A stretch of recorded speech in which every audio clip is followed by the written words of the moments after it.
one. Hello, friends. This is Pastor Christopher Maronde of the Lutheran Institute of Regenerative Agriculture. This is the second half of our webinar with Mike Thomas. He is of the Catholic Land Movement. And in the first half, he gave us the history, kind of unpacked what the Catholic Land Movement is about. Now we're going to explore some of these topics a little bit more deeply. And I want to start right where I kind of wanted to leave off on the last one. I the Catholic Land Movement, and to be perfectly honest, what we're doing in Southwest Iowa is kind of riding the wave, so to speak, of the farm to table movement, if you want to put that term on it, the homesteading movement. The there, as Joel Salatin said a few weeks ago on our interview, it's a tsunami right now. What makes the Catholic Land Movement Catholic?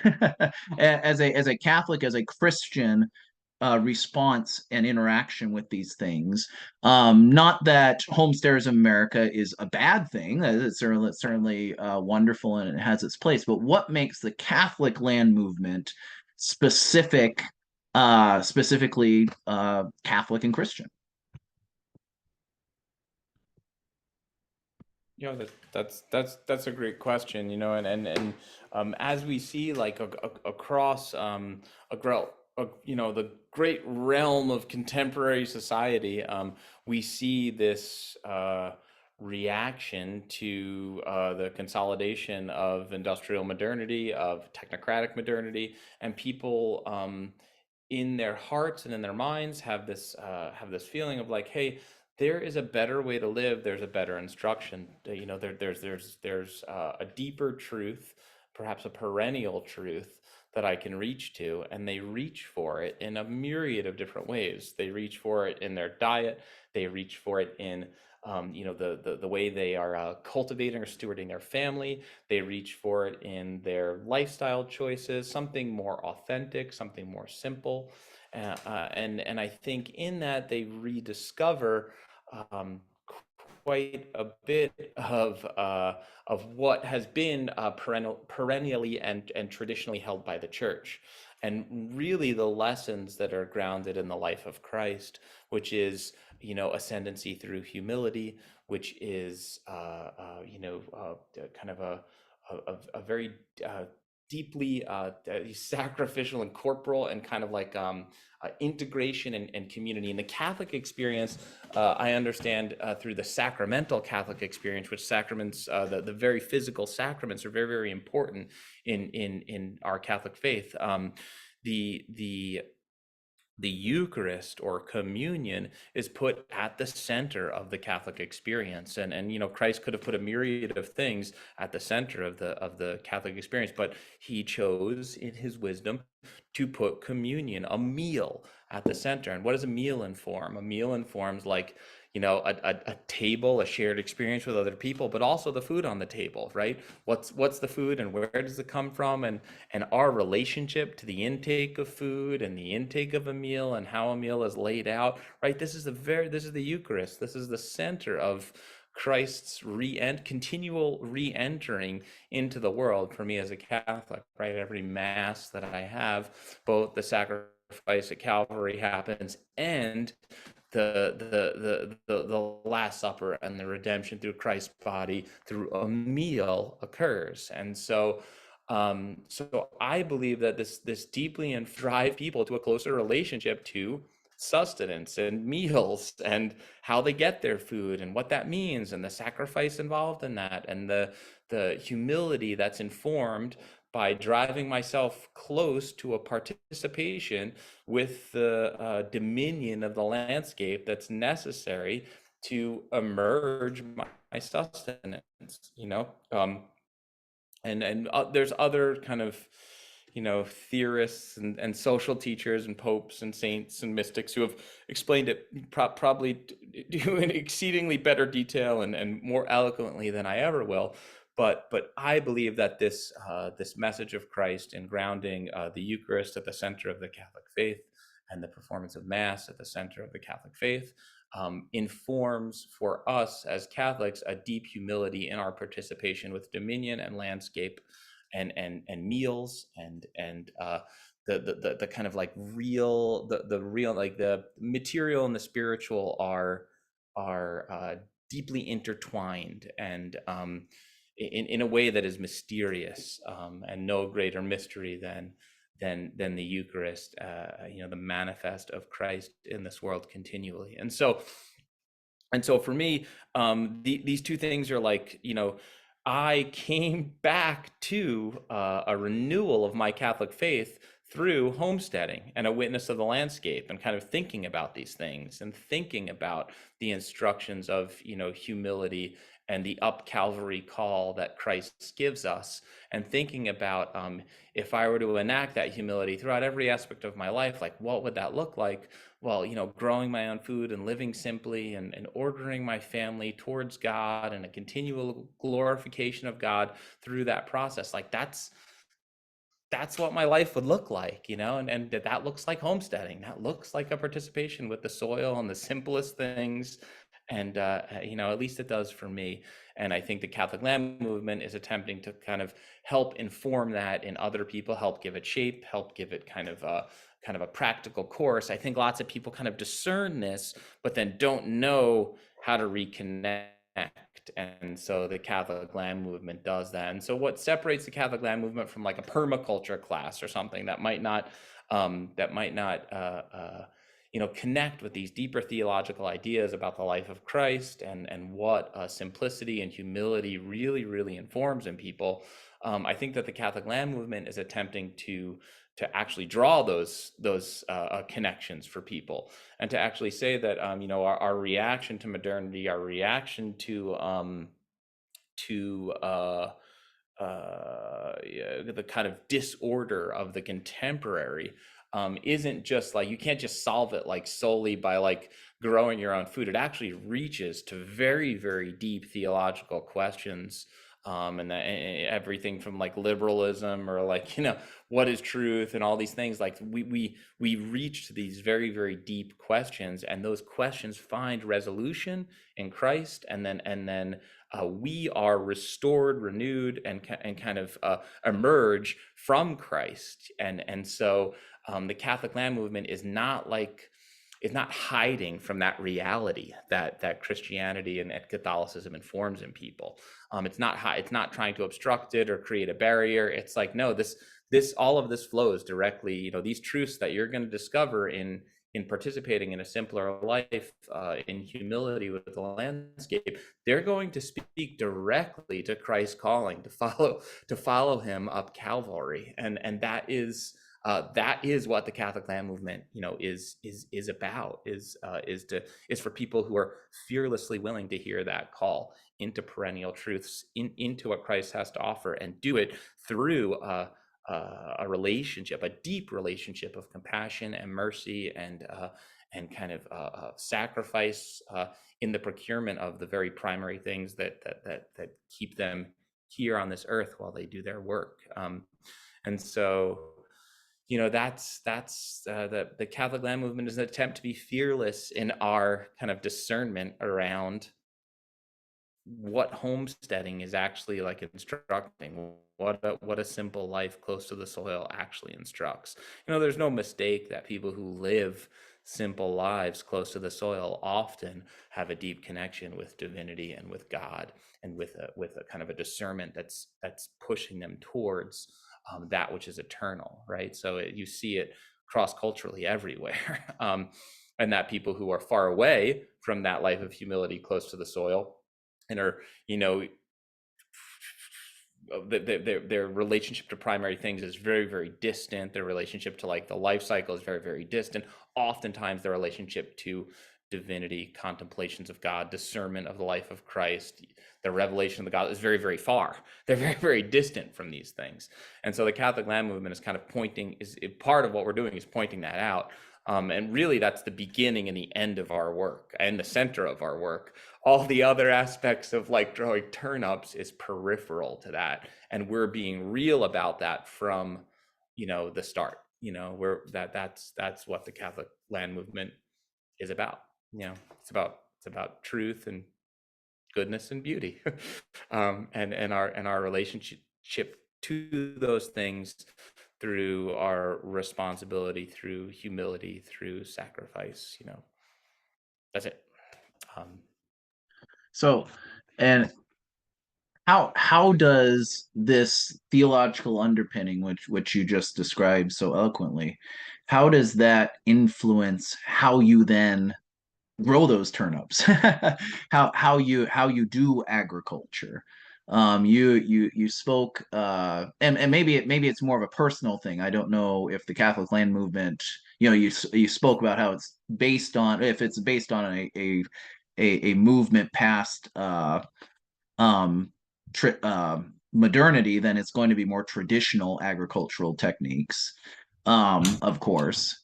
Um, but how does this all influence the actual nuts and bolts growing of things and raising of animals? yeah, it's great. That's a great question. It influences not just the nuts and bolts of growing of food and a relationship to animals. It also informs all of social order. This is a great place to start with Pope Leo the 13th, who talks very, very specifically to those things, right? If and kind of answers. It's not quite apologetics, but if God is you know, uh, God has left, not if, God has left us an abundance in the earth to provide for us all continually. It is our failing in the misapplication or the mis kind of use of our dominion that inhibits us from being able to provide for one another. It's us that's the problem. We've been given everything we need, and anybody who's farmed and like dealt with soil, especially like a rich soil, we kind of realizes, wow, you know if I were to plant a tree and plant a cabbage and plant a squash and graze an animal, boy, this like one little patch of dirt could create quite a bit of abundance. And so the Catholic land movement is trying to unlock for people, I think, what Pope Leo the 13th was trying to unlock for people, which is that we don't need the mediation of a government. We don't need the mediation of highly technocratic systems or vast mechanical agency.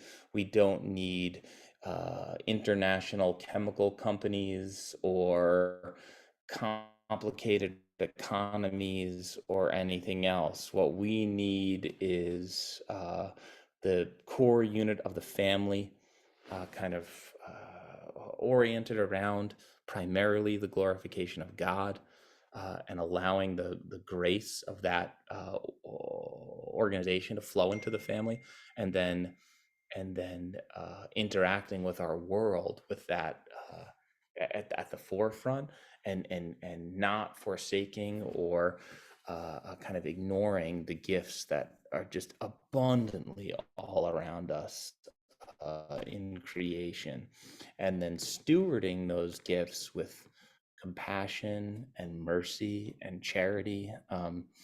That's the core of, that informed what I just said, informs a whole lot of things, where I can, there's a natural order to things, both in our family and in the soil, and a very, very close relationship with it. Would understand that like a long-term cultivation of those things with respect to the people that are after me and with respect to the people that come before me means I'm not just going to like till it over every season to serve some market economy.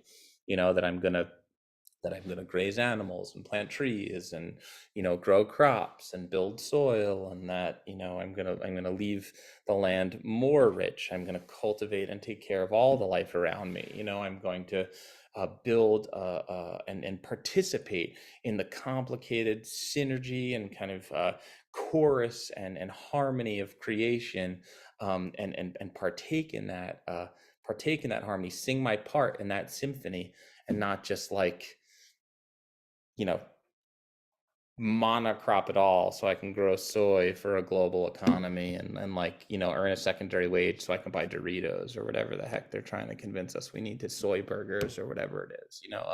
So a real it's just like it's a radical change in, I think, what modern and industrial agriculture is all about.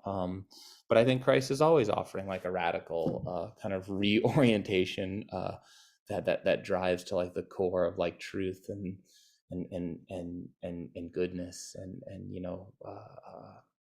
yeah, yeah, that drives to the truth. And so that it's I'm maybe failing at giving like a very succinct and precise answer, but I hope that what I gave there, like at least reaches towards it. That Catholic land movement is looking, oftentimes we're focusing on skills that are to get kind of technical and use the economic speak of the Pope Leo the 13th. We're looking to be, or rather, the English distributus is probably a better one. We're looking to cultivate a way of life or a social order that puts people, families, primarily uh, at a closeness, or you can give a man a field, but if he doesn't have the skills to cultivate or turn that forest into a home or fuel, they're largely useless to them. So connecting people to like primary things, connecting people to, there's I drive through forests now around where I live, and I'm just like, why is anybody homeless? Like we have enough wood and resources to build a gazillion houses. Why I build houses all day long. Why are professionally, that's what I do. But why is anybody homeless? It's just ridiculous with the amount of why is anyone hungry with all the soil here? And so the Catholic land movement is, instead of looking for a state or a government or a social order to to provide for your primary things, it's kind of putting the tools to cultivate primary things back into the family and supporting families who orient themselves towards the production of those things in an effort to eliminate poverty or human suffering in the non-ability to manifest food, clothing, shelter, fuel, the very, very basic things. And in that is like a great work of mercy. It's like we're left us an incredible abundance in creation, and our responsibility is to like share with one another how to cultivate it to glorify Him. And by taking care of our brothers and sisters, that's the way that we do that. And so that's the core of the Catholic land movement. It informs a very kind of like low tech distributed when I say distributed, like it's like the skills should be wide, where everybody knows how to build a house or grow a garden, or returning that type of kind of awareness to the social order is what the Catholic land movement is about. So it does inform like a type of like agriculture. It does inform a type of building. It does inform a type of economics. It informs quite a bit when you kind of contextualize it like that. And that's what Catholic social teaching is about. Catholic social teaching is like, whether it's Leo the 13th or other encyclicals, it's attempting to guide the social order towards I think this type of glorification of God through the love of your neighbor and a compassionate stewardship or a righteous dominion of creation. Yeah, how'd I do? Very good. I enjoyed that very much. We've got about 5 minutes left, and in these last 5 minutes, there may be those out there who are listening to this, from different confessions of the faith. You're talking to a Lutheran here, and we'll have hopefully those who watch this video who are from other different confessions and say, oh, this vision that you've outlined sounds really, really wonderful, and I think it's something we'd love to incorporate, at least this idea into our own confession. What advice in the couple years that you've been doing, that the Catholic land movement has been working at being restored? What advice, what challenges, what what would you say to those who are in other confessions who say, yeah, this is a cool thing, and I want to try and do something similar in our either just our parish or within our church body? What kind of advice would you have for us, for those who would say it's such a thing? Yeah, I mean, we've kind of covered the number one thing, but I can deepen it. But the number one thing is to kind of drink from the well of tradition, right? All of our various faith traditions have like a root, and in that root is a truth that is perennial and echoes throughout all of these various traditions and the paths that they've taken, and to follow that route. That's what I would say. Whether it's the route back to a life of humility close to the soil, or a theological route back to sacraments, I would encourage that. That is what that is the truth of the Catholic land movement, is to call people back to those root truths. And so that would be my, to pursue it fearlessly. um if I give my life, my heart totally to Christ, and the answer of that, it's to follow him in a kind of like a fearless performance of your like virtue and duty, like really look at like how you can sacrifice and how you can orient your life to the duty and virtue that you're called to. Follow the roots, from the deepest tree and the deepest well. Drink from it, and attend to those roots, and grow from there. Whether it be the soil or the various traditions or anything else, that's truly my heart. That's what I would urge people towards. Learn from the people who came before you, these principles of subsidiarity, or the, how the virtues order one another or enact on our life, on our human life. These are things that have been talked about by saints and people, for a very long time. And there's a wealth of information and knowledge there that I couldn't even begin to kind of, and so get to know it. Read the old saints, and read old books. Spend time in closeness to the soil. Learn traditional skills and crafts. You know, yeah, that's carry the old things for the next a generation of people. And reevaluate all the time. Am I read the gospels. Am I, evaluate yourself of like, am I carrying am I carrying my life up Calvary, in pursuit of the mission of our Lord? Like, yeah, I don't know what to say, but besides that, but those are like the things that guide me day to day, when I'm like, okay, how do I do this better? What do I do better? How do I orient myself? When you say like, ask or inspire people to orient themselves, I immediately think about how I orient myself. How do I inspire myself? And it's reaching backwards and understanding all the martyrs and saints and sacrifices that have come before me, and like carrying those lessons and those discernments forward as best as I can.